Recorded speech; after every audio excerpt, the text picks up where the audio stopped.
thank you so much for coming over for the first seminar, Hanover seminar, out of place, out of shade too. And let me introduce the first speaker, Dr. Peter Reich, the president of the Institute for Global Change Biology at the University of Michigan. And as soon as I knew that he moved from Minnesota to University of Michigan, I had a mission to invite him over to the Hanover seminar. And I was about to write an email to him, and I saw that, nah, he's not gonna take my invitation. And I tried to do it again, and nah, he's not gonna come. And one day I got the 2 shots of whiskey, and I finally wrote it. And here it is. Please take it away. Thank you. I'm very glad to be here, and we're trying to do this on Zoom also.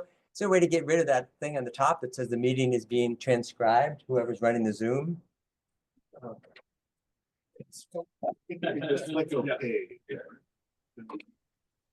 Yeah, I can't do it on my computer, though. It has to be on his.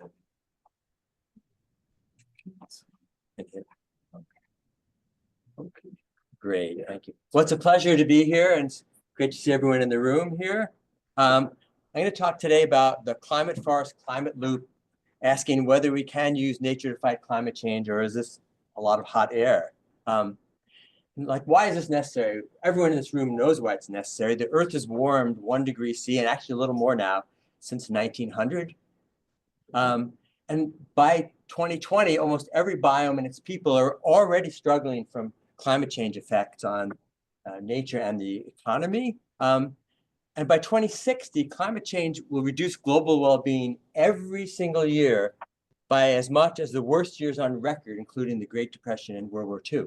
Now, it's not just me, a wild-eyed ecologist, saying this. This is what Swiss Re, the world's largest reinsurance company, whose business it is to insure other insurance companies, that's what they believe is happening. So, you know, we're in deep water and struggling to stay afloat.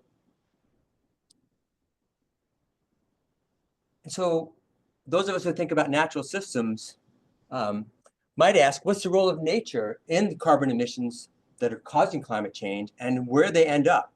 And we can see here that 11% of climate emissions, carbon emissions, are from net land use change. And that the other 89% are from fossil fuel burning. And of those cumulative 100% emissions, only 45% stay in the atmosphere every year, the rest being soaked up by sinks in the oceans and the terrestrial ecosystems. I'm not going to talk about the oceans at all today.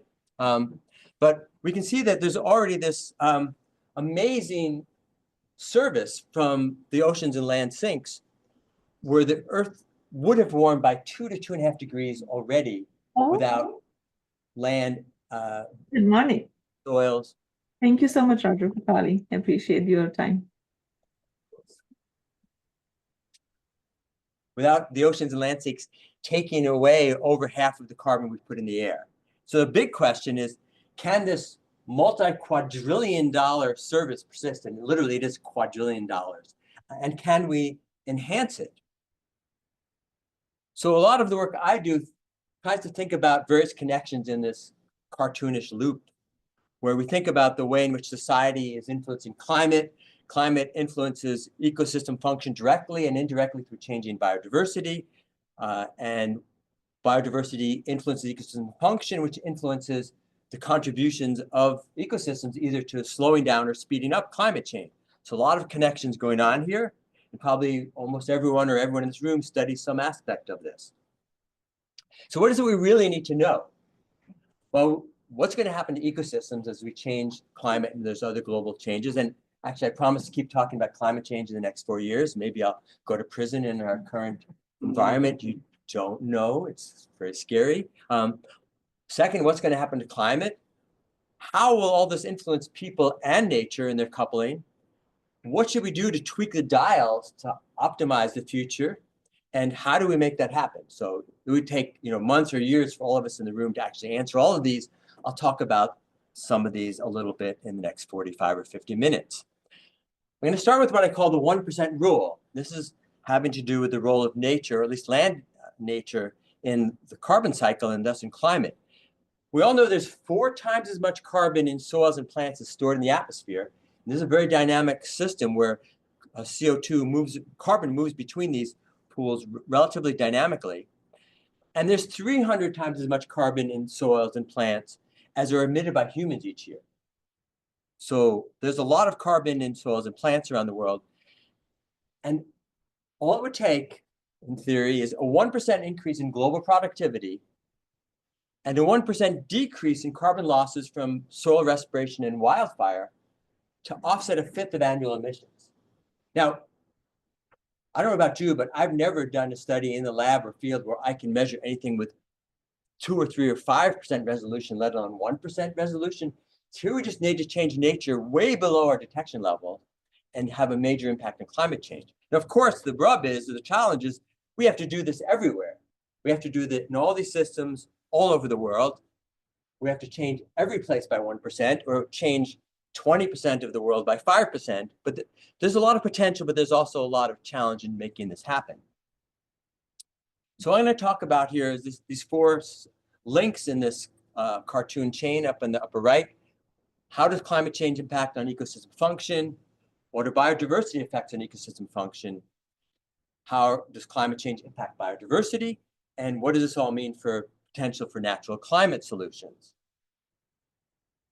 Now, if any of you came because you wanted to hear me talk about the role of plant traits influencing these connections and the way in which traits scale from leaves to individuals to communities to ecosystems, sorry, I left that presentation at home. So I'm not going to talk about that today almost at all. But I will talk about these other 4 questions here. Now, when we talk about climate change impacts on ecosystems, we all know there's dozens of ways this is happening in every biome on Earth. So I'm just going to give a snippet of some ways it's happening, in particular focused on the part of the world I tend to work in, which is mostly temperate and boreal systems. We all know that fires are a huge deal from climate change everywhere around the world. In 2023 in Canada, they had 5 times a greater amount of fire than they'd had in their previously higher year. Not like 10% higher, 500% higher. And on the right there, you can see all those red dots are everywhere there are fires burning in a single day in September 2023.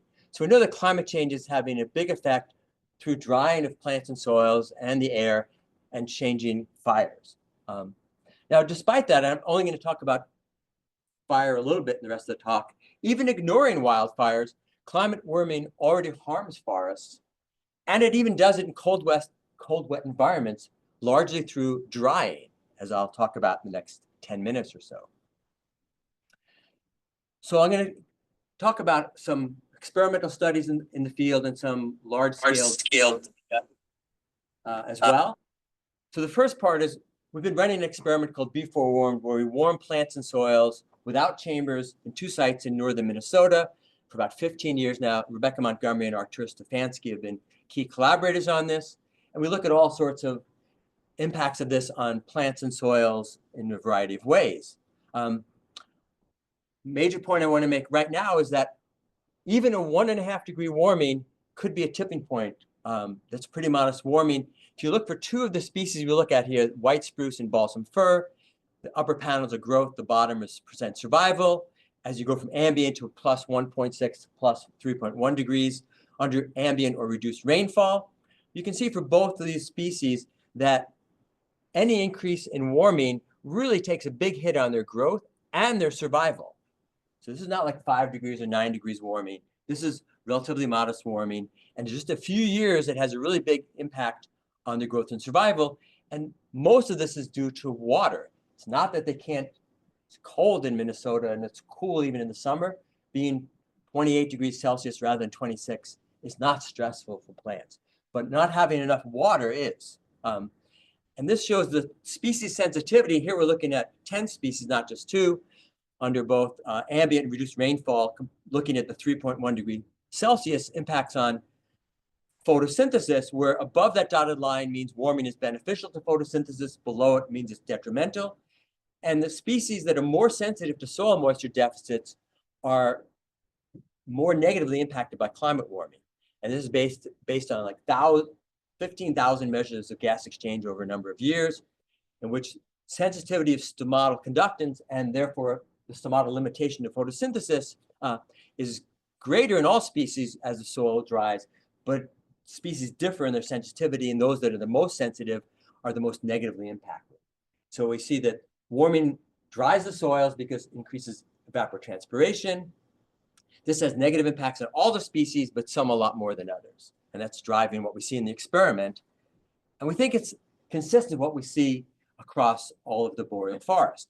This is data from a decade ago now from the Canadian Forest Inventory data showing that biomass changes over 40 years were declining. And of course, this is due to all drivers, not just climate change. And at the same time, tree mortality in most of the major species was increasing quite dramatically. So what we see in this very fine scale experiment is consistent with long-term inventory data from Canada.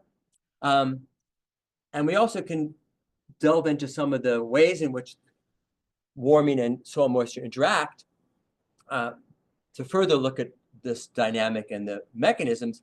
In the same bee-for-warmed experiment, when we average 10 species photosynthesis over 3 years, we see that as soils dry, which is going from a wet part of the growing season to a dry part of the growing season, the impact on realized photosynthesis shifts from positive to negative. So the 95th percentile, when soils are wet after it's been raining a lot, we see that on average is a 15% higher photosynthesis with warming. So in this cool wet part of the world, when it's warmer and there's sufficient soil moisture, trees grow better, they photosynthesize more. But if you go to the other end, when it's 5 percentile or 25 percentile and the soils are drier, and the little numbers above each bar is the volumetric water content at that time, we can see that across all 10 species, photosynthesis declines by 20% due to warming when the soils are dry. So the same exact warming can shift from a positive impact on these plants to negative as you go from wet to dry weeks or times of year or year to year. And we see the same interaction between warming and moisture when we look at soil return of carbon to the atmosphere. This is a paper recently led by Guopeng Liang that came out in Nature Geoscience, which again, over 15 years, we looked at the soil respiration. And as you go from right to left on this figure, which is from the wet to the dry times of year, as soils dry, the warming impact on soil respiration shifts from positive to neutral or negative. So warming has negative effects on photosynthesis when the soils are dry. When the soils are wet, soils give back a lot of the carbon to the atmosphere, but that's also influenced by soil drying. So there's strong interactions between temperature and moisture in these systems, both for the plants and the soil microbes. And we see this when we look across much, much greater aerial domains. This is data from across all of Canada from work in Martin Girardin's group that I helped them work on. And this is tree ring data showing the air drying effects on tree growth. This is standardizing for soil moisture already and for warming, that anywhere that's blue for black spruce and white spruce on the left and right, anywhere that's blue shows where higher vapor pressure deficit or dry air increases growth. And everywhere that's red shows where higher VPD reduces growth. Now, it doesn't take a rocket science to see that almost everywhere is red. So already, this is not like the future. Drier air that's happened in the last 15 to 20 years is slowing down growth of spruce pretty much everywhere in Canada, even though it's cool and wet in most of these areas. That's simply because almost every species on Earth closes stomates when the air is drier, simple physiology, and that reduces photosynthesis. So there's a very, very large effect of VPD. And actually, if I standardized VPD and looked at soil drying, you see the same thing. So dry soils and dry air both reduce plant growth without stressing them necessarily, simply by causing them to adjust by closing their stomates. And this is probably happening pretty much everywhere on Earth. So I could have spent a week talking about 50 different examples from different researchers around the world about the way climate change is impacting ecosystem function. In almost all of those 50 examples, maybe 48 or 49 or 49 and a half of them, those climate change impacts would be negative. There's very few places on Earth where you actually see positive impacts of climate change on ecosystem function. Well, how about the biodiversity effects on ecosystem function? Because we're claiming that that's an important part of this loop. Now here we see that biodiversity has positive effects, but because we're losing biodiversity or we're simplifying local ecosystems, this is problematic. Now, I was involved with a number of folks helping Dave Tillman set up this first large biodiversity experiment in the field at Cedar Creek in Minnesota, where one of the very early papers showed that as you go from low to high diversity, whether species diversity or functional diversity or phylogenetic diversity, productivity, in this case shown in plant biomass, increases dramatically. Now, looking 15 years later at that experiment and a companion experiment called biocon, where we also vary CO2 and nitrogen, also at Cedar Creek and grasslands, we see that these biodiversity effects not only exist from year one, but got stronger over time, going from the red lines to the green and blue lines, that the relative yield or productivity basically increased with increasing planted or realized species richness over time. And as we show in the bottom, in a paper that's just submitted, we see the same thing after 27 years. So the mechanisms by which biodiversity influences productivity, which include niche complementarity, soil-plant feedbacks, escape from disease, actually grow stronger over time. And so diversity effects in the few experiments that run a long time show them getting stronger and stronger with time. Now, those experiments are again on postage stamp experiments, scale of meters squared or at most a hectare. We see exactly the same thing when we look in grasslands or forest at different scale. This is a paper from the Global Forest Biodiversity Initiative led by Jingjing Liang that we had about 8 years ago now in Science.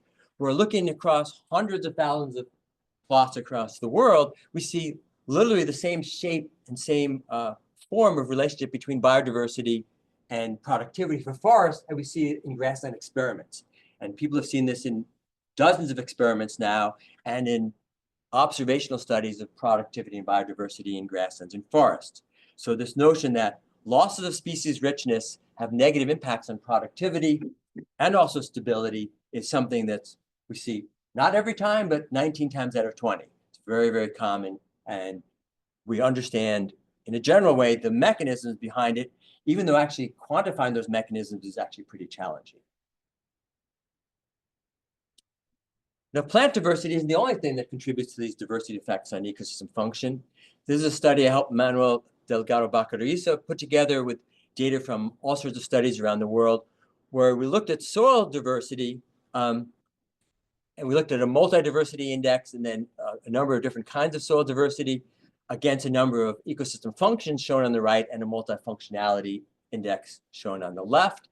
And in all cases, soil biodiversity also contributed to multifunctionality and ecosystem function. So for both of these, the take-home message is like, we need to pay attention to maintaining and enhancing biodiversity, because losses of biodiversity make systems functionality go down and make them less stable. And here's where we come into the interaction with climate change. It's like, well, if biodiversity is helping maintain our ecosystem function, but climate change is reducing biodiversity, we're in hot water. So we have to figure out a way to slow down climate change and maintain biodiversity. Now, we worry a lot about climate change impacts on biodiversity, but actually to date, we have very little direct evidence of the scale of that impact, because it's so hard to separate biodiversity change in relation to climate from all the other drivers that are happening. This is a paper from Derek Guiberry et al. In Science Advances a couple of years ago. The size of the circle is relative to the impact of these drivers on biodiversity, and the biggest drivers are land and sea use change and direct exploitation, and climate change is a secondary, tertiary one, but is expected to grow larger. But there's very little quantitative data, as I said, because you have to tease apart changes in biodiversity from changes in land use, changes in nitrogen deposition, from ozone pollution, from many other drivers at the same time. So actually in our experiment in biocon that I mentioned, in a sub-experiment called Terracon, we have one of the few studies that experimentally runs long enough to test this. And this is an experiment using just the 9 species seeded plots in the biocon experiment, which has multiple levels of plant species richness, perennial grasslands of Cedar Creek, in which for 12 years, we've looked at combinations, all 16 factorial combinations of ambient elevated above and below ground temperatures, ambient reduced rain, ambient elevated CO2, and ambient and elevated nitrogen deposition, and looked at what this did to species diversity. And what we see here is species richness on the left, looking at a local neighborhood, about yay big within each plot on average, the neighborhood at which interactions tend to occur. And we can see that as you increase the number of global changes in this experiment, that any increase in global change takes a bite out of species richness. On average, for any one global change, you lose 8% of richness during the 12 years, with 2 at 16%, with all 4 it's 35%. Now, is what we see in this experiment what's happening across the whole world? We have no idea, because there are literally no other experiments that allow you to make tests like this. And so we're left with models and/or trying to statistically tease apart what's happening in nature. But this is consistent with the expert opinion about what's happening to biodiversity as climate changes. So we've talked about climate change impacts on ecosystem function, the role of biodiversity in ecosystem function, with looking at how climate change might influence that by impacting on biodiversity. What about natural climate solutions? Well, this is a little confusing to me and is a bit of a mystery in our science, that despite all these negative climate change impacts on forests and grasslands and all kinds of systems, the land carbon sink is increasing. This is work from the Global Carbon Project, which is an amazing project by a large group of people that literally tries to track all carbon emissions, fluxes, and sinks around the whole world. And their data shows that this land sink, anything above zero means the land is a sink, that between 1960 and 2022 or so, although the land sink was bouncing up and down, it was generally growing. Okay, so climate change is negatively impacting ecosystems around the world. How the heck can the land carbon sink be growing? We don't actually have an answer to this yet. A number of people claim, based on various kinds of models and syntheses, that this is largely due to CO2 fertilization, creating greater carbon acquisition and storage in systems. But many other people have similar evidence from observations and most of the experiments suggesting that CO2 is not likely to cause these increases. So we don't really understand what's going on here. And so that's a big area where we still need to understand what's happening locally and how that translates regionally and globally. Now, regardless of what's causing the land sink to change, the magnitude of this sink is actually pretty impressive compared to our annual emissions, including land use emissions from deforestation. That black arrow is maybe 40% as high as that red arrow. So the land carbon sink is very impressive. It's growing. Do we know whether it's going to stabilize or reduce? There's actually a paper came out recently, or preprint, suggesting that there was no land carbon sink in 2023 from inverse modeling. Other people criticize it. We don't really know if it's true, but that would be like back down at zero. So whether or not this trajectory upward is going to stabilize, keep going up or going down is something we don't know. We don't understand our Earth system well enough to predict very well. And that's something we need to learn more about.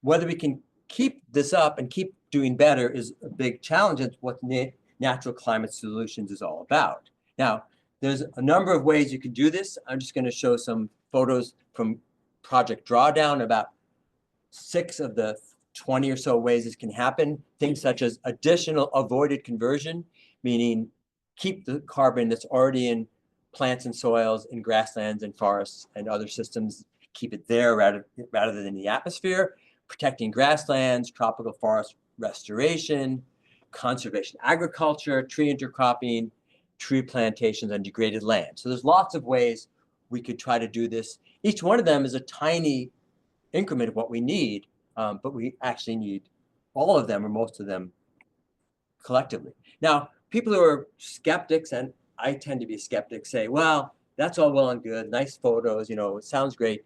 Is there actually enough acquisition capacity of terrestrial ecosystems and enough storage capacity to really make a meaningful impact on how much carbon is maintained in those land sinks over time, and how much of the emissions we put in the air can be scrubbed out by vegetation and held in plants and soils? And what's the role of biodiversity in this? Now I'm going to go back to the biocon experiment here, which is our grassland experiment, Cedar Creek. There are no forest experiments like this. Do grasslands and forests operate the same in these ways? Again, we don't know, but we actually have run this experiment with different biodiversity for 25 years under ambient elevated CO2, ambient plus 180 parts per million at 4 different levels of species richness. I'm going to ignore the soil treatments for now.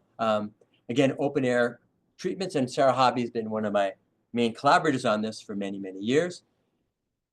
And what we see is actually over 25 years, the more diverse plots not only had greater biomass acquisition, they also responded more to elevated CO2 than the less diverse plots.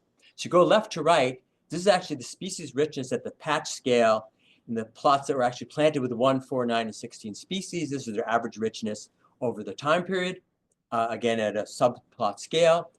And you can see going from left to right that the red and blue squiggles over time go up, so that there's more biomass stored under higher richness. But we also see that the CO2 fertilization effect size shown in the bottom, which is the difference between the red and the blue lines, is a lot larger in the 5 and 7 species patches than in the 1 and 3 species patches. It's about 200 grams per meter squared versus 100. So at least in this experiment, plots and patches with greater diversity not only were better able to grow and be productive, they're better able to acquire and hold on to carbon from the atmosphere as well. Again, do we know whether this is true in the world at large? We have no idea, because there are no other experiments or studies that allow you to actually look at the interaction between CO2 and biodiversity in terms of carbon acquisition and storage. So let's go away again from these very local fine scale experiments and think about the world as large. As I travel around the country and the world, you know, I like hiking, so I'm drawn to places that look like this. We've got majestic forests with big trees, beautiful places. But it actually, as we drive around the world and fly around the world, polluting it and creating climate change, this is more like what most of our forests look like. As you drive from Ann Arbor to East Lansing, most of our forests look more like this than those majestic forests. They're young, they're not very well stocked, the average stand age is low. And so there's actually a lot of potential for each of these forests to, even averaged over its whole rotation, to on average be housing and hosting more carbon in plants and soils than they do. And I was part of work by, again, the GFBI initiative led by the Tom Crowther lab, using both ground data and remote sensing data to look at the unused potential in forests around the world.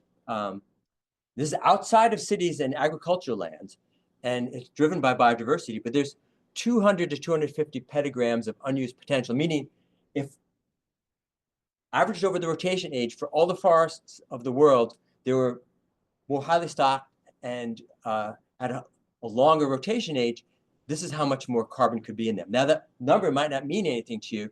It's a giant number, but it actually represents a big deal, because if we achieved 1/3 of that even, it would cut additional climate change by 1/6. Now, getting to even 1/3 will be a Herculean task for people, but it's not like we need to do all of that. Even doing some of that would be important. So the notion that we can manage our forests to encourage greater carbon stocking is real. There's biological potential to do that. And it's really a social and economic and cultural problem to make it happen.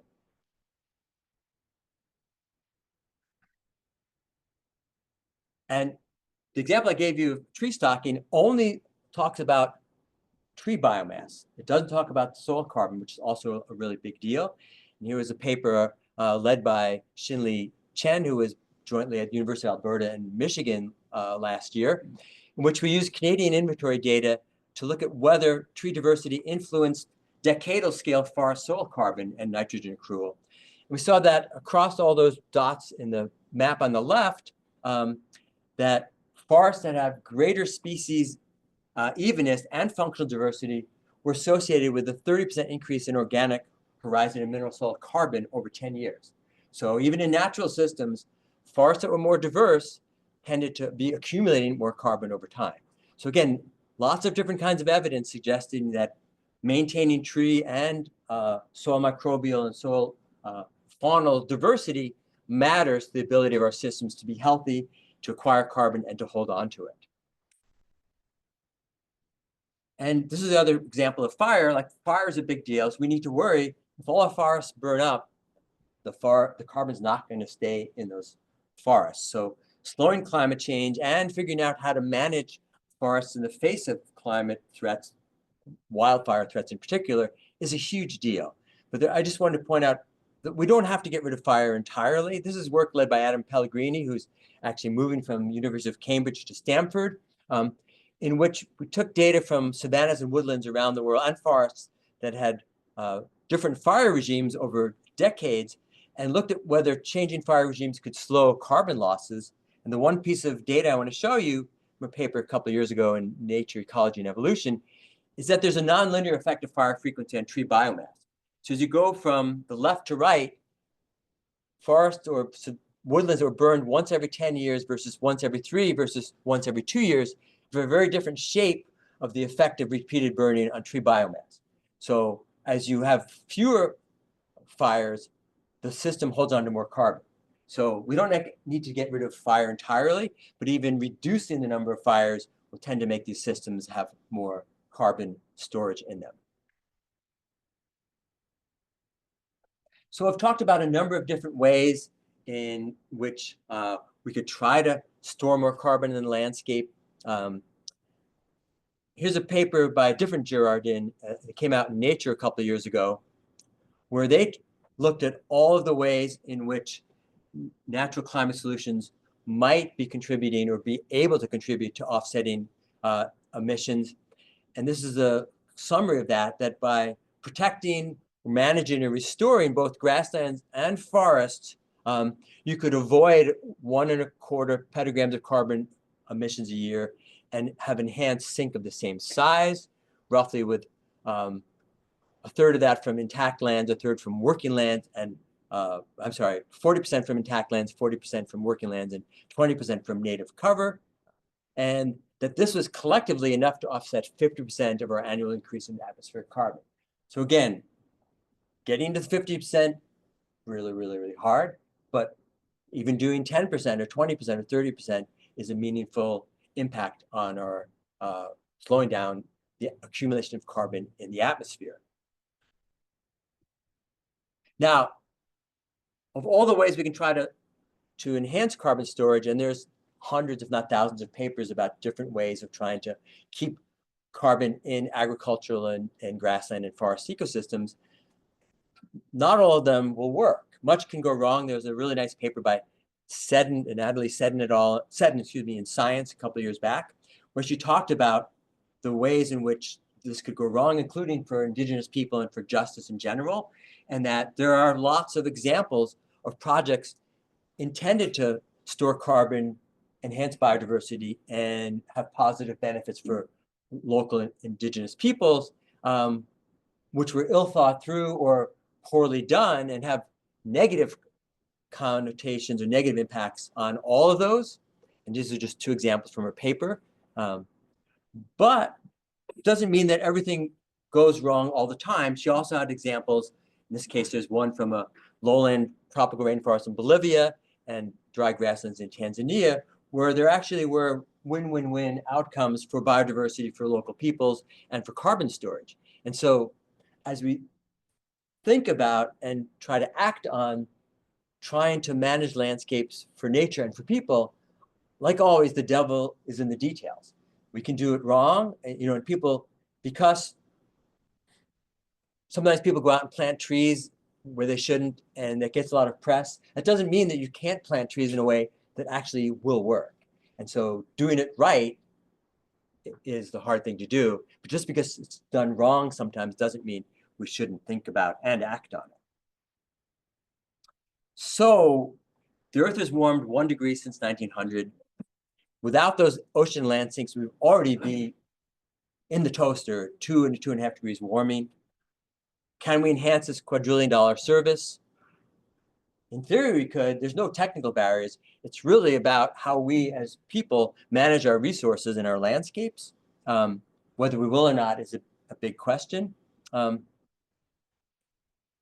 I kind of went through that fast because I'm going to go now what I'm calling an epilogue, which is going to take us, and it's part of my journey as a scientist, outside of the landscape we always work in, which is about number 4, sequestering emissions, and think about natural climate solutions as part of the pathways to decarbonization. Can we actually combine these solutions in a way that really does slow and stop climate change? And what do we know about that?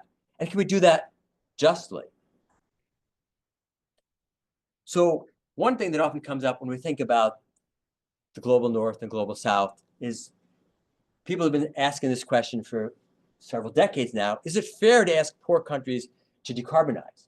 If we got rich by polluting, throwing all the CO2 in the atmosphere, and increasing the well-being and standard of living of people in countries in Europe and North America and the like, is it fair to ask poor countries to decarbonize? Because if they need to do that to enhance the well-being of their people, isn't that their right? Well, that's actually a really good question. But that question implies that the path to well-being and prosperity requires inefficient and expensive emissions. There's something called the Kuznets hypothesis. How many of you are familiar with it? Okay, a few people. It's basically the idea that every country goes down a developmental pathway, whereas in order to develop your economy, you have to pollute and be inefficient because you can't afford not to. And then once you're rich enough, you can afford to stop emitting. And it's taken as dogma by some people, but there's been hundreds of papers in the last 10 or 15 years analyzing this. And the answer is actually there's no strong evidence that it's actually true. Because it's possible to decouple emissions from well-being. Now here, I'm showing on the left side is a bunch of countries, about 13 low, medium income countries where they still have rising emissions. You can see all the squiggles on the upper left for the CO2 emissions, while renewable energy is starting to tick up. That's the second boxes down. And GDP per capita is increasing generally, and income inequality has been decreasing over time. So these countries are the typical example. Yes, they're increasing their carbon emissions, and that's how they're going to grow their economy and increase well-being. But there's a set of countries on the right, also low to medium income countries, which have had stable or falling emissions for the last 20 or 30 years. And yet those countries have also, if you look to the second panel down, increased their renewable energy, and the third panel down, increased their GDP per capita, while also decreasing income inequality. So is there a causal relationship between these? We don't know. But there's certainly no evidence from these that you're required to pollute more in order to increase well-being, as indicated by GDP here, or by declining income inequality. So it's possible. Now, these countries haven't reduced emissions enough to meet their commitments to stabilize carbon, but they're heading in the right direction. And the richer countries of the world are also going in that direction, but not fast enough as well. But the notion that you can't decouple emissions from well-being, there's not a lot of evidence that's really the case. Now, coming back to the idea of justice, we all know that emissions are higher in richer countries. If you look in the upper right-hand panel, where per capita GDP, as you go up, you get to much higher per capita emissions, and that future damages are scarily higher in poorer countries. The bottom right there, that's showing percent loss in the future by 2060 from climate change, again from the Swiss Re, not from academics, against per capita GDP, where the poor countries have 20, 30, 40% loss of GDP every year in 2060 from climate change damages. And even the rich countries have 5 or 10% loss of GDP. So we have injustice here where the countries that are polluting take the smallest hit. And that's well understood. And so the notion that poor countries should just keep polluting, it's not in their own best interest, because if they can help slow down climate change, they're going to benefit more than the rich countries are from doing that. Now, how we think about our policies has a lot to do with what we think climate change is going to do to society, including the economy, and the discount rate.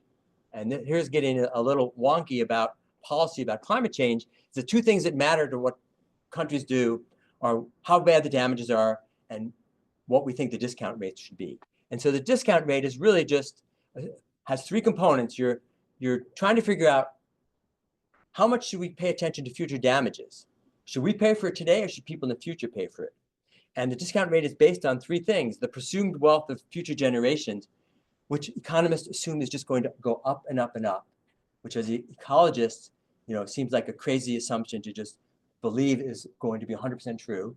The opportunity cost of spending money on something else than decarbonizing your economy, and social time preference, which is literally just an arbitrary term of how much we value getting a nickel today versus a nickel 10 years from now, or a nickel 100 years from now. And so, but this influences whether or not governments decide to do it. Project benefits outweigh the costs in the long term. And so this discount rate that we use is really important. Now, the reason I bring this up is that the Biden administration tried to put in place a 3% discount rate, which is lower than what was there before, got thrown out by conservative justices. But even a climate change discount rate of 3% means that climate damages in 2150 count only 2% as much as climate damage now in our decision making. Literally, that's what the discount rate is doing. It's basically discounting future damages. And what this means is that for any discount rate, probably over 1, is that we alive today take almost no responsibility for climate change damages to future generations, let alone to nature, in the 22nd century and beyond. I mean, literally, we're counting what happens in 2150 only counts 2% compared to what happens in 2022 in our decision making using these kinds of economic models. I consider that future side. In essence, this is a huge injustice to everyone in the future. And so I think we should be using 0 or negative discount rates, because I think they're the moral thing to do, and that we can afford to do it. Now, said it's a moral issue as well as an economic one, let's ignore the moral part of it and the injustice at all, and let's just look at money. Some people say it's too expensive to do anything about climate change based on the old incorrect idea that you have to choose between the economy and the environment. Especially today, actually, you can't choose between them because they're totally coupled. And it's actually too expensive not to stop climate change, because the cost to stop climate change is way, way lower than the cost of climate change. It'll cost about 0 to 2% GDP to stop climate change by investing in all kinds of decarbonization. But that's much lower than the 5 to 10% global damages from climate change to GDP. Again, this is not me or any other ecologist saying that. These are economists and global advisory investment companies who've done these analyses. And so the notion that there's any economic sense in not stopping climate change yesterday or today or tomorrow, but waiting until 2060 or 2100, just doesn't hold water from an economic standpoint. It's because things like solar and wind are now cheaper than coal and oil, as well as being better for the environment. So the solutions are all the boring things we've been hearing about for decades, but the things we really need to do. Subsidize green agriculture, not brown agriculture. As we all know, agriculture is a huge contributor to climate change. Increase energy efficiency and reduce use, autos, building, land use, agriculture. Increase renewables, wind, geothermal, solar, and biofuels, and keep carbon and other greenhouse gases on land in forest, farms, and other places. So any one of these, the challenge is that we can't just wave a magic wand and make this happen globally at once. We actually manage the globe half an acre or an acre or 50 acres at a time. And so the challenge of making this happen is one that human society has not yet figured out how to deal with. So the take-home message from my talk this hour is that natural solutions, as part of a broader portfolio, can help us slow and stop climate change. There's no technical, ecological, or biogeochemical reason we can't do that.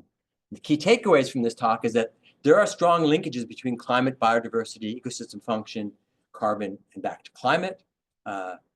Climate change impacts on biodiversity and ecosystem function involve moisture in the tropics and in the temperate forest zone and the boreal zone, including both direct from dry air and dry soil and indirect wildfire impacts. So climate change is really mostly about water. Biodiversity matters to ecosystem function. It's not just a buzzword.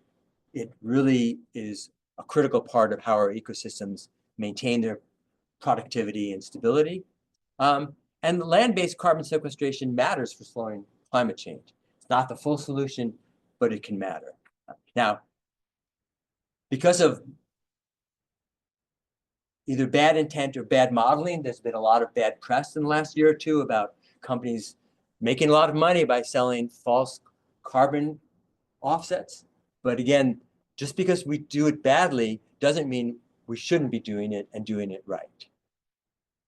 So can we enhance this multi-quadrillion dollar service by storing carbon on land, and can we combine it with other decarbonization pathways? We could, but will we? No one knows. Now, my personal opinion is we will stop climate change, but we'll do it way later than we should. And nature and the poor people on the planet will suffer a lot of hurt in the next 30 or 40 years. We should have done it yesterday. Today would be better. Tomorrow would be better. 2050 is not good. It may take till 2050 for it to happen. I hope not. And so this is like, it's a long, we're in a marathon. You know, right now we're like hurting for the next 4 years, but you know, we got to keep the 26-mile mark in mind. So I think that was all I was going to share today. And thanks for coming. And I'm happy to take questions.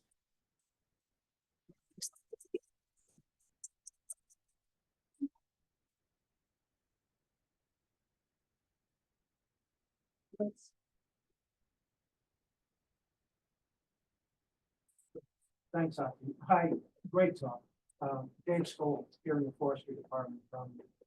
First of all, I'm really glad that you said that increasing diversity increases productivity.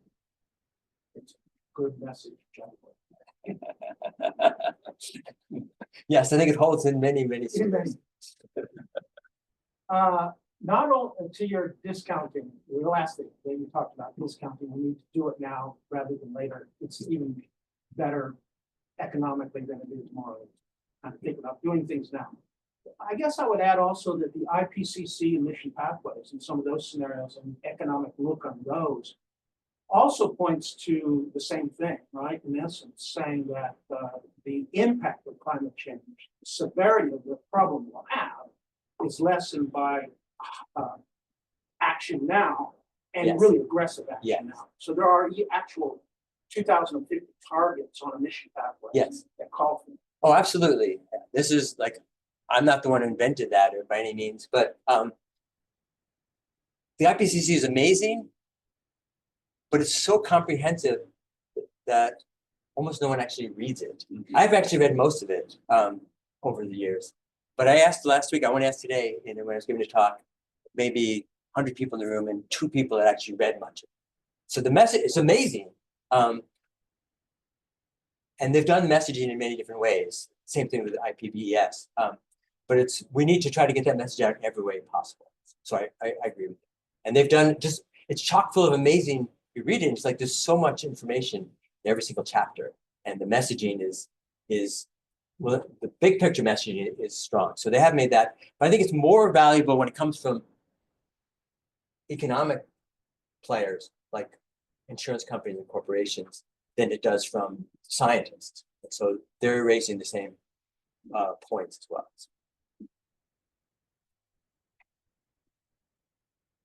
There's one question from the Zoom audience from Mike Smoligan.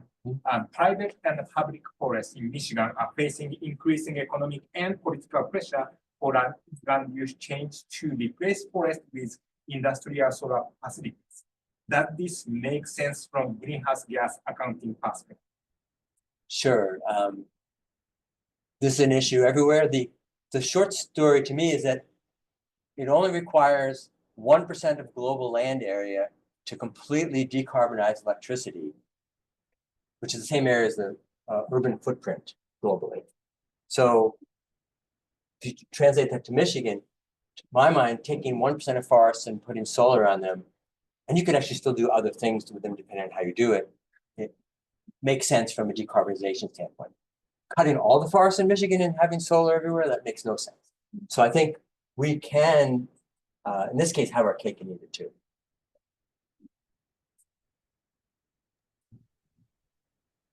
Yeah, hi, Scott Stark from Forestry. Just as a question sort of pointing back to your trade-based research, if you don't mind, but I'm just thinking, we're managing forests in Michigan. We're thinking about how to do it for future climates. I can think of limitations being on the side of what are the traits, what are the ecological responses of species, and on the other side, what's going to happen in the future climate-wise, right? So I just wonder if you have some perspective on where the limitations lie in the ecology versus the question of actually predicting the future climate scenario. And what are your thoughts locally for something like that? It's a great question. So if you're kind of asking like whether you can just take a trait-based approach, I think the answer is yes and no. In the tropics where you have 500 species, you don't know their name, then a trait-based approach would be maybe one of the only ways to go, because that's the only way you know something about what they're doing. In places like Michigan or Minnesota, where we don't have that many species, we know a lot about them. Maybe we don't need the trait-based approach as much. But that I think a trait-based approach would still work for most of the abiotic threats, but it's a little more complicated for biotic threats because pests and insects and disease that are going to take out certain species. If oak wilt is going to waltz through and kill every oak in Michigan, well then, we have to figure out how to adaptively manage those forests. I don't know how rampant it is here, but in Minnesota, it's going gangbusters. And there's lots of species that are threatened with pests and pathogens of various kinds. So I think we need to make use of the diversity, but it doesn't just have to be the diversity that's in place now. We can think about, for widespread species, can we plant genotypes from somewhere else that are better adapted to the future climate? Can we plant different species than are here now? How do we make that happen in a scalable way? And so I think there's lots of things we could do, but we are challenged by the economic constraints or the management constraints, and or sometimes culture. Like people don't want change. And so they like the forest they have. Even if that forest is going to have problems, it's really hard to convince a manager or individual person to opt for their second choice. It's like, oh, I'd really rather have a red oak forest than sugar maple or balsam fir or whatever it might else, tulip poplar, whatever it might be. But if you're going to lose that red oak, then maybe making another choice is important. Now, this is really a case globally, and a big example is a place like Alberta, where fires are just unbelievable. And they might lose, like fires could burn all those forests in the next 30 or 40 years. Do you accelerate harvest in a way that tries to slow down fires and moves across the landscape? Operation is hard to do because the scope of the forest there is so huge, but even conceptually, we may want choices that neither conservationists or ecologists or environmentalists like or industry likes, because we don't have good choices. So you can leave it, it'll burn up. If you harvest a lot, you're going to lose biodiversity. But maybe if you harvest in the right way and manage in the right way, you can maintain more biodiversity and slow down fires. I think that's the kind of triage management we're faced with in Michigan and everywhere else of figuring out what's the, not not what is it we want, but what's the best outcome we can get given these constraints. And I don't think we're there yet at thinking about it that way. So Right. I'm not sure that was your question. Well, no, that's a big part of it. I mean, the other part of it, I was thinking about it, how much we're limited by our uncertainty and what the actual future climate is, right? So like, Actually, I don't think we're limited by that at all. you don't think so? No, it's going to get hot. It's going to get drier. We're going to have more floods, more droughts. That is, climate science has been predicting that. That predictions have been accurate. Almost everywhere in the world, you have. Well, I certainly agree with that, but like I was thinking in terms of the severity and how much change you look for in your functional traits. I guess Again, I think that unless we get off the path we were on, and there's no indication we are yet, I think we can predict continuous change of it getting warmer and more episodic, where we have more rain falling in fewer events and more droughts between them, and more disturbances and more climate events.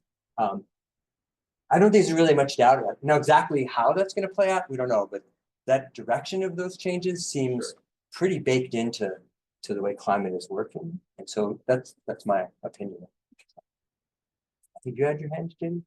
Oh, yeah. So, thinking about, say, the northwest border of the US, I would argue that invasive species are having the same impact that fires are in western North America, in that you almost have a negative feedback loop. You have pests coming in, killing off entire species in some cases, definitely altering functional ecology. Yep. Reducing resilience. When you have trees that are replaced by sedges, that has to do something with productivity. And so in your diagram with different problems, invasive species come down. It's on the list, but it's still kind of low. And I guess that would be across, if you're looking globally. That was not my list, but that, yeah. Okay, But no, it was low. other people. Yeah. No, you're right. But I think it also depends. Like there's invasive species so far aren't a big deal in most of the boreal forests, and they're not a big deal in most of the tropics. So there are parts of the world where they're a very, very big deal. And I would agree with you that it may be and when it's talking about pests and pathogens, a lot of those are non-native, that it is a really big deal in this part of the world and in Europe and other places where we've been messing around with the landscape more intensively for centuries. So I agree. Is that significant to alter some of the conclusions in terms of what forests can do and what they can capture? And you know, I look at the tundra people that are working where the permafrost is melting and the root rocks are coming in and wiping out vegetation left and right. And are those changes substantial enough to affect some of the predictions in terms of carbon storage and where things are going to be in 20, 30 years? Well, I'm not sure I'm totally following your question, but if you're asking me whether continued climate change is going to make some of that potential carbon sequestration impossible, absolutely. And so what I was talking about is potential doesn't mean that we're going to get there, but if we managed appropriately, we could store more carbon.